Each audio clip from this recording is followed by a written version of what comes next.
Hello students, इस video में हम लोग डिस्कस करेंगे reasons for international business. Previous video में डिस्कस किए थे इंटरनेशनल बिजनेस होता क्या है, उसका importance, mode of entry of international business and complexity of international business. अगर आपने उस वीडियो को नहीं देखा है तो मैं वीडियो का लिंक डिस्क्रिप्शन में डाल दूंगी, तो आप देख सकते हैं। So let's start the video.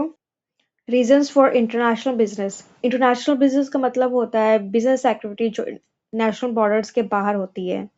Companies के पास कई रीजंस के वजह से इंटरनेशनल बिजनेस करती है। इन रीजंस को मेनली दो पार्ट में डिवाइड किया जाता है, push factor and pull factor. Push factor push factor में वो कंडीशन होती है जहाँ पर होम कंट्री में बिजनेस को मजबूर करती है कि वो फॉरेन मार्केट्स को एक्सप्लोर करें। जब डोमेस्टिक मार्केट में ग्रोथ मुश्किल हो जाता है तब कंपनीज बाहर के देशों की तरफ मूव करती है।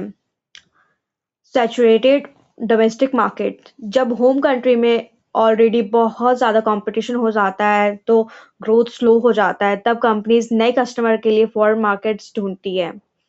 For example, Indian mobiles company है, नेपाल एंड बांग्लादेश तक एक्सपेंड हुआ है। Limited demand in home country, अगर डोमेस्टिक मार्केट में लोगों की परचेजिंग पावर कम हो जाता है तो प्रोडक्ट की डिमांड लिमिटेड हो जाता है, तो कंपनीज उन कंट्रीज को ज़्यादा फोकस करती है जहाँ पर इन प्रोडक्ट्स का डिमांड हो। हाई कंपटीशन, होम कंट्रीज में अगर हैवी कंपटीशन की वजह से अगर प्रॉफिट कम हो जाता है तो सरवाइव करने और प्रॉफिट बढ़ाने के लिए कंपनीज उन कंट्रीज में इंटर करती है जहाँ पर कंपटीशन कम हो। शॉर्टेज ऑफ रिसोर्सेज, अगर रॉ मटेरियल, लेबर या टेक्नोलॉजी होम कंट्री में कॉस्टली हो या फिर इजी अवेलेबल ना हो तो बिजनेस या तो इंपोर्ट करती है या फिर फॉरेन कंट्रीज में अपनी प्रोडक्शन यूनिट सेटअप करती है। Government restrictions, high taxes, strict rules और अनफेवरेबल गवर्नमेंट पॉलिसीज भी कंपनीज को मजबूर करती है कि वो अपना बिजनेस इंटरनेशनल लेवल पर एक्सपेंड करें।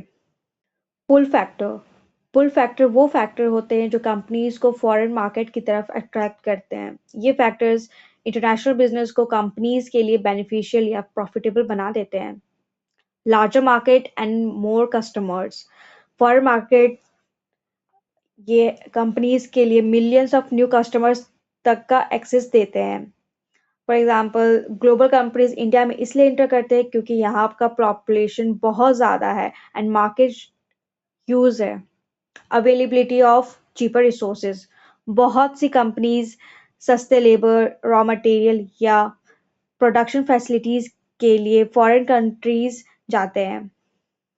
लो लेबर कॉस्ट की वजह से इन चाइना में मैन्युफैक्चरिंग करना या फिर इंडिया में हायर प्रॉफिट, कुछ कंट्रीज में सेलिंग प्राइस ज़्यादा होती है या फिर प्रोडक्शन कॉस्ट कम होती है जिससे कंपनीज को हायर प्रॉफिट मिलता है। फेवरेबल गवर्नमेंट पॉलिसीज, कई कंपनीज फॉरेन इन्वेस्टर को अट्रैक्ट करने के लिए tax benefit, subsidiary and relax rules provide करती है। फॉर एग्जांपल, दुबई दुबई का टैक्स जोन फ्री है। Technological and quality advantages, companies technologically advance companies में जाकर मॉडर्न टेक्नोलॉजी को सीखती है और अपने प्रोडक्ट्स की क्वालिटी को इम्प्रूव करती है। Growth opportunity, foreign market companies को एक्सपेंशन, इनोवेशन और लॉन्ग टर्म ग्रोथ के लिए बेटर अपॉर्चुनिटी प्रोवाइड करते हैं। कंपनीज इंटरनेशनल बिजनेस में इसलिए इंटर करती है क्योंकि उन्हें होम कंट्रीज के कुछ प्रॉब्लम्स पुश करती है और फॉरेन कंपनीज के कुछ अपॉर्चुनिटी पुल करते हैं। पुश फैक्टर कंपनीज को डोमेस्टिक मार्केट से बाहर देखने पर मजबूर करता है, जबकि पुल फैक्टर उन्हें ग्रोथ, प्रॉफिट एंड रिसोर्सेज का प्रॉमिस देता है। और इन दोनों फैक्टर्स के वजह से आज के मॉडर्न बिजनेस के लिए इंटरनेशनल मार्केट बहुत इंपॉर्टेंट हो जाता है। तो students, that's all for today's lecture. Next video पे हम लोग डिस्कस करेंगे roles of political and legal system in international business. So stay connected. Thank you.